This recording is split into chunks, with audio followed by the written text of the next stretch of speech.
Magandang araw. Ako si Franco Nacion. I am a student of Computer Science. And ngayon, i-demonstrate ko sa inyo kung paano mag-setup ng wide area network using Cisco Packet Tracer with subnetting. So, sa demonstration na to, gagamit ako ng IP address of 192.168.1.0/24. So, /24 for now because wala pa tayong hiniram na network bit sa network. And ang CIDR value natin is /25. That means manghihiram tayo ng isang network bit sa network bits. And then, moving on, ang magiging IP address natin is 192.168.1.0/25. Ayan yung gagamitin natin sa future sa gagawin natin mamaya. So, dito, kinuha ko yung subnet mask or yung dulo ng subnet mask by calculating this, which results to 128. And yun yung gagamitin ng subnet mask sa mamaya, sa mga gagawin natin. So, yung nakuha ko network, number of networks is 2 kasi kinalculate ko yan gamit yung 2 raised to n, which is yung n natin is yung hiniram natin o yung number of borrowed network bits, which in this case is 1. So it results to 2 since 2 raised to 1 is 2. So, moving on, ito yung number of IP address natin kada network, which is 128. Nakuha ko to sa pag calculate ng 2 raised to n, which in this case is 7. So, 2 raised to 7 is 128. So, may 128 na total address yung network 1 and network 2. Siyempre, hindi yan lahat is magagamit natin since i-subtract natin yung network ID and broadcast ID kada network. So, ang magiging usable host natin o IP addresses is 126, which results to 128 minus 2 equals 126. So, dito may ginawa kong table para maintindihan natin yung gagawin natin mamayang network. So, para mas arrange, gumawa ko ng table kung saan makikita natin yung gagamitin nating network ID, which is siya yung pinakaunang IP address sa network 1. And then, yung nasa gitna nito is yung host range natin o yung mga usable IP address sa network 1. And then, yung broadcast ID or yung pinakadulo na IP address sa network 1. So, overall, this total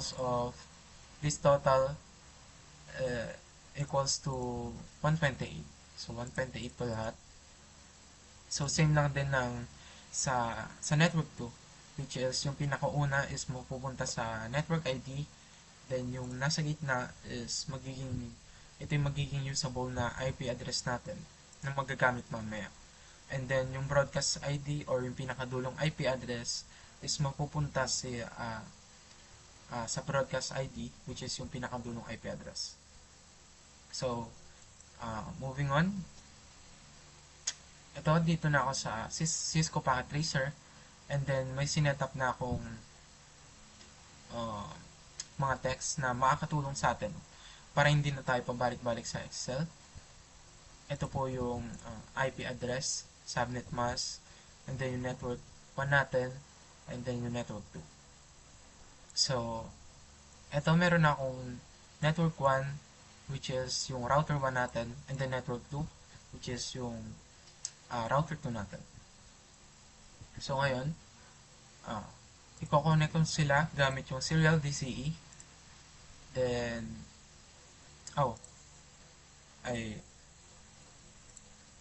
ikakabit ko po kakabit ko po muna yung module since wala pang serial na pagkakabitan sa router. So yung module natin na gagamitin para magkaroon ng serial na kabitan is yung HWIC-2T. So it is important na patayin muna natin yung router bago natin ikabit yung module. So dito pinatay ko yung router, then pag nakabit na yung module, saka natin siya bubuksan. So yan, same process ng sa router 2. Papatayin, power off, then ikakabit yung HWIC-2, then power on. So ngayon, makakabit na natin or makakonect na natin siya gamit yung serial DCE kasi sa kinabit natin module, nandun nakasama yung serial. Yan. Then, sa serial, then siya ikakabit. So ngayon, nakakonect na siya pero hindi pa siya connected, kumbaga, sa network. So ngayon, isa-set up natin siya gamit yung CLI. So dito, skip muna natin yung or tatanggihan natin itong first question, turn, enable, or ENA for short, conft. Then, papalitan natin yung pangalan ng hostname to R1 for simplified name. Yan, R1. Then, lalagyan natin ng IP address yung gigabit Ethernet, which is, makikita natin dito is wala pa siyang IP address. Gigabit Ethernet 0/0. Makikita natin na not set pa yung IP address niya. So, ayan yung gagawin natin. Lalagyan natin siya ng IP address. So, in gigabit internet, or for short, G na lang, /or 0/0. So, magiging config if na siya, or config interface. So, ngayon, ang lalagyan natin is IP address. So, IP add, or IP address for short, IP add. Yan. So, ang gagamitin nating IP address dito is yung first usable IP address sa network 1, which is yung 192.168 wait, mali. 192.168.1.1.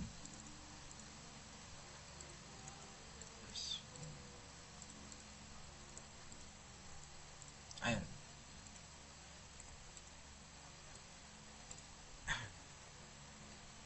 Ayan. Ito, IP add. Ilalagay ko yung first usable IP address sa network 1, which is yung sinabi ko, 192.168.1, supposed to be 1. And .1.1. Then yung subnet mask na gagamitin natin, which is yung 255.255.255.128. 128. Then no shot, exit. Then yung gagamitin ay yung lalagyan naman natin dito na IP address is yung serial o yung pinagkabitan natin ng serial DCE kaganina, which is yung serial 0/3. Kaya yung pinagkabitan natin ng serial DCE kanina, which is makikita natin dito, serial 0/0/0. Ayan.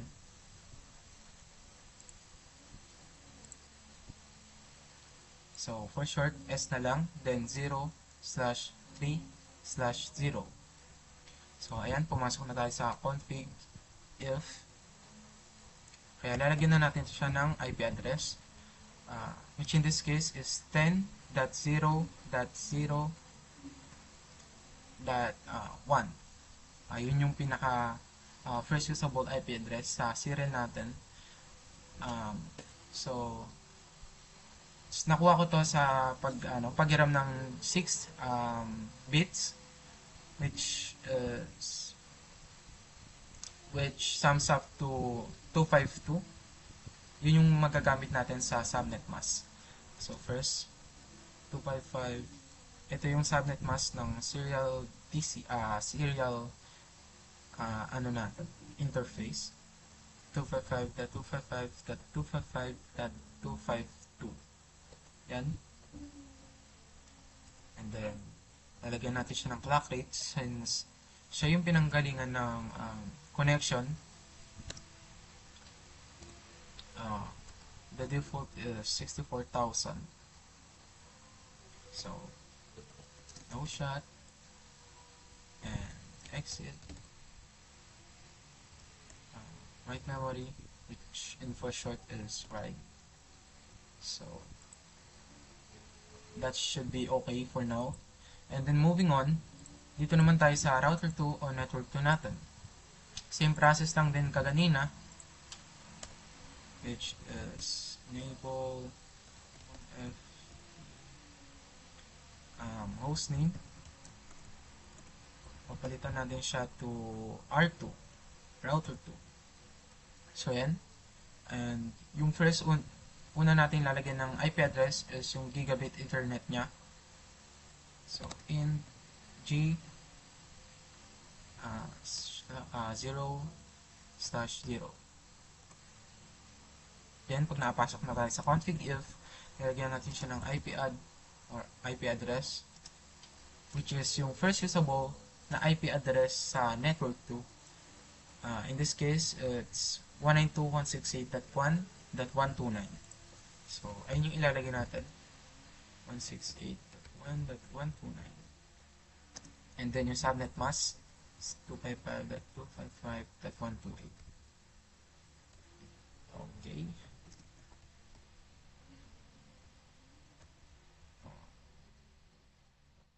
Control Z. Then,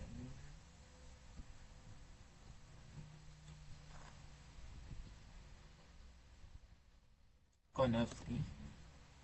Then, ilalagay naman natin ng IP address yung serial niya, which is yung magre-receive ng connection galing sa router 1. So, in S0/3/0. Then, IP add 10.0.0.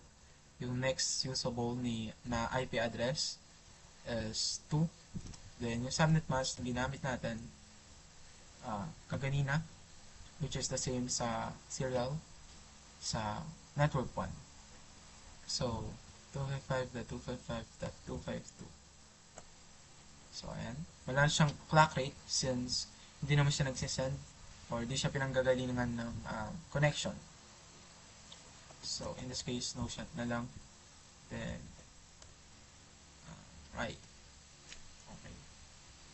So, ayun, makikita natin na nag-green na yung indicator, which means na naka-connect na silang dalawa. So, ang next step natin na gagawin is i-route natin yung information ni router 1 sa kay router 2, and then yung i-route natin yung information ni router 2 sa router 1. So,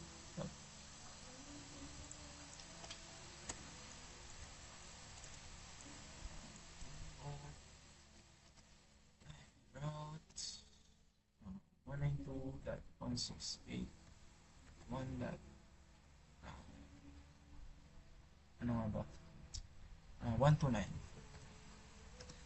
Then yung subnet mask 252.255.128. Then yung serial IP address niya, which is 10.0.0.2.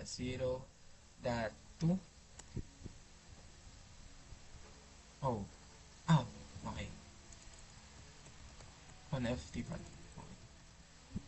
IP route 926. Oh! Mali. Okay. Ang gagamitin pala natin IP address niya is, or ilalagay natin sa first uh, input niya is yung network ID. I'm sorry. So, yep. 192.168.1, which is 128. Yung network ID niya. Then, subnet mask serial IP address. Ayun. So, ito.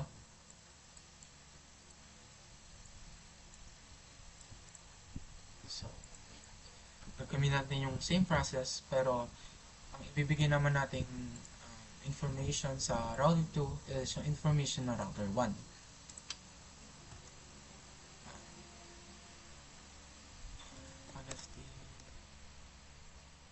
IP route.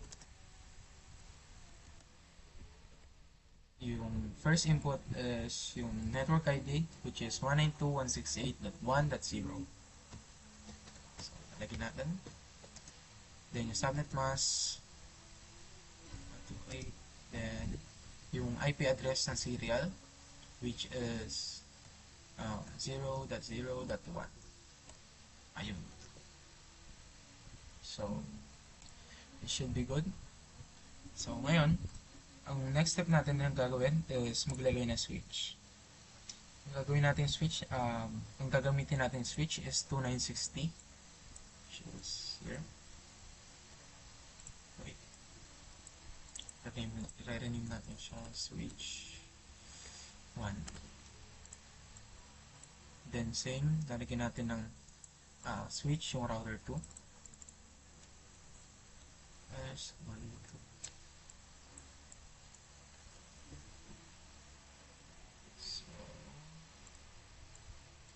Wait, nabilag siya.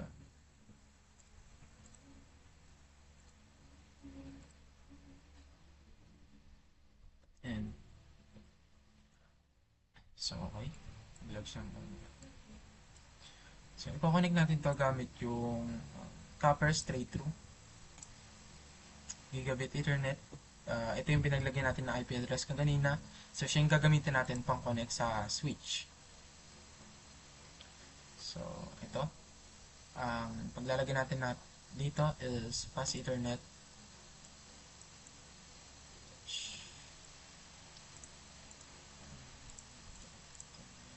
Fast ethernet. Should be okay for now. And then, ang next step is lalagyan natin siya ng IP address. So, since yung switch 1 is nakapaloob sa network 1, ang ilalagay natin sa kanyang IP address is yung second usable IP address ng network 1. So, first, enable .ft, then hostname is should be good, yes. So, okay.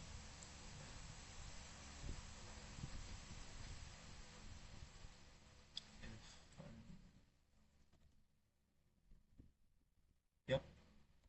Ayun. So, lalagyan natin siya ng IP address. IP add 192.168.1.2. Then, same subnet mask 128. No shot. Same. Yep. Ayun, nagka-connect na sila. Which is same process lang din.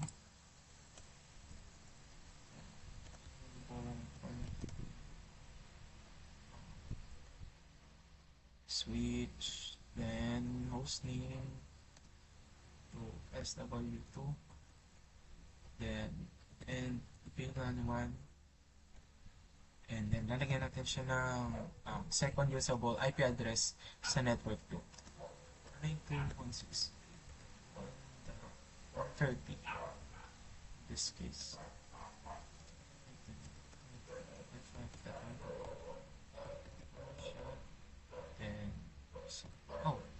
that, mag-right na mag-pass para makasigurado tayo. Then, pag i-hover natin siya, tingnan natin. Ayun, 192.168.1.2 which is /25 which is yung CIDR value natin. And tingnan natin, same sila. Ayan. So far so good. Next natin na ilalagay is yung end devices which is yung PC. And so okay. So ito na lang gagawin natin PC.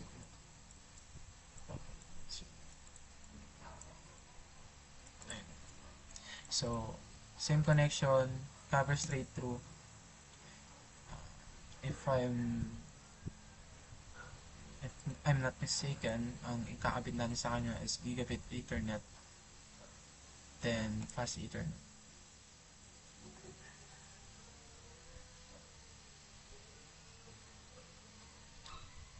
Okay. Oh! Oh, wait.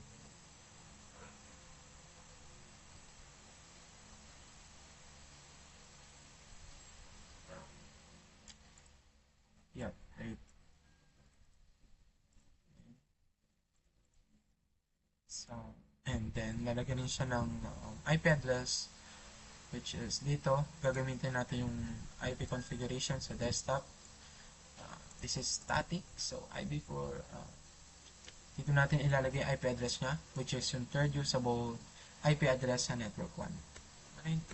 192.168.1.3.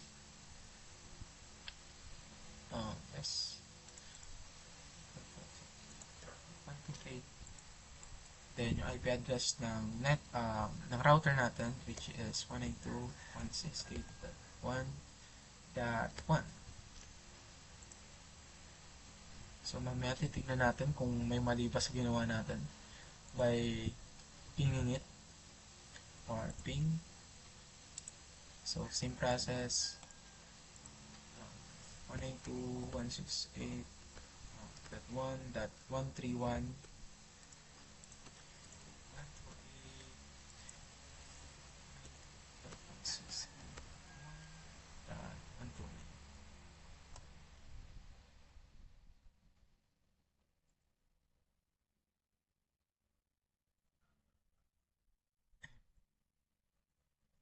So ayan, titignan natin kung may nagkamali pa tayo. So using our first end device sa network 1, ipiping natin yung PC2.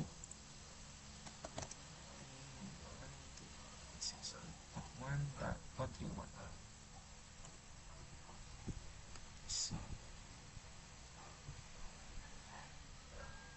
Oh, request timeout. So, I guess nagkamali tayo.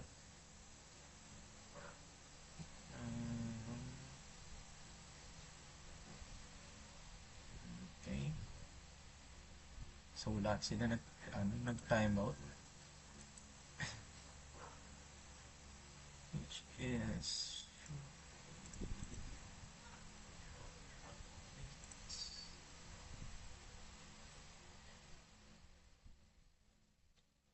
wait, stop muna yung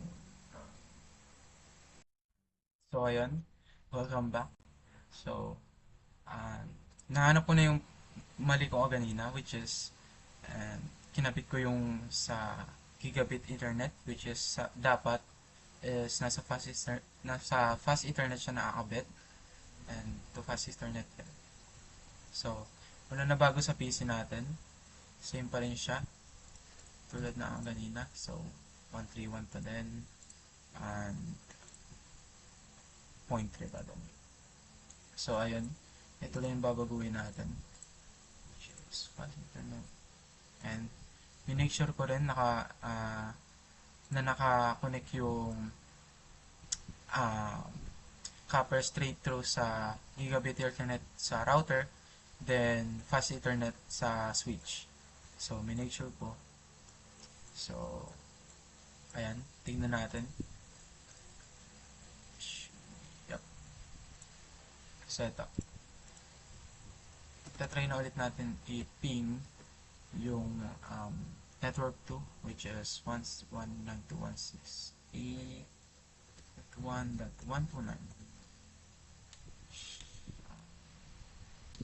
So ngayon nakikita natin na nakakapag-communicate na siya. Yan. Nakapag-communicate na yung network 1 natin sa network 2. So, ang gagawin naman natin ngayon is itatry natin i-ping yung network 1 galing sa network 2. So, 192.168.1.1, which is yung IP address ng router 2, router 1 natin. So, this time nakikita natin na ayan, na pag-communicate na rin siya sa network 1, which indicates na naka-connect na silang dalawa. So,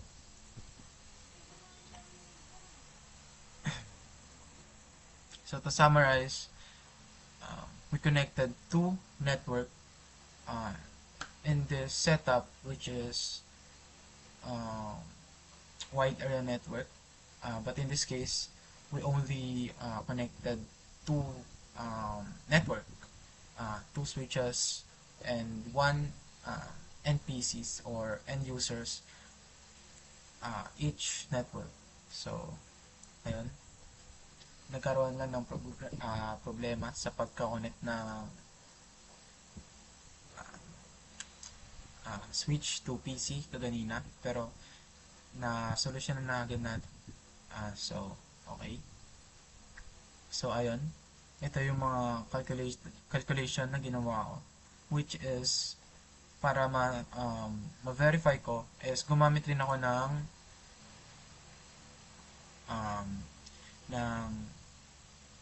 subnet calculator, which is here. Ito. And, ayun. Nagtugma-tugma naman siya, which is good. And, kaya gumana yung connection natin or yung networks.